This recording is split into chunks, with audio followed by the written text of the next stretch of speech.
বিভিন্ন জায়গায় ঢাকা শহর থেকে শুরু করে বিভিন্ন অপ্রত্যাশিত ঘটনা ঘটছে, সহিংসতার ঘটনা আমরা শুনতে পাচ্ছি।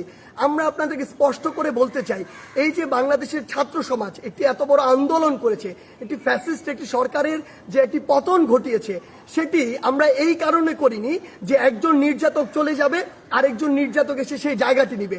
এটি আমরা আমাদের জায়গা থেকে কোনোদিনও মানব না। বরং এই যে নির্যাতনের যে প্রসেসটি রয়েছে, যে সিস্টেমটি রয়েছে, এই সিস্টেমটি ছাত্র সমাজ বা বর্তমান বাংলাদেশের যে প্রজন্ম তারা চায় না। সেই নির্যাতনের সিস্টেমটি চেঞ্জ করার জন্য আমরা আমাদের এই আন্দোলনটি করেছি, এই অভ্যুত্থানটি ঘটিয়েছি পুরো বাংলাদেশের মানুষকে নিয়ে। সেই জায়গা থেকে বিভিন্ন রাজনৈতিক মতাদর্শ, সে বিরোধী মতাদর্শ হতে পারে কিংবা বিভিন্ন যে রাজনৈতিক মতাদর্শে যা ছাত্র সংগঠন বিভিন্ন রয়েছে, তাদের কথা বিভিন্নভাবে শোনা যাচ্ছে যে তারা প্রতিহিংসার বশবর্তী হয়ে এই বিভিন্ন ভাঙচুরগুলো চালাচ্ছে। আমরা স্পষ্ট করে বলে দিতে চাই, এই বাংলাদেশে এরকম যদি অন্যায় বা অপরাধ যেগুলো হচ্ছে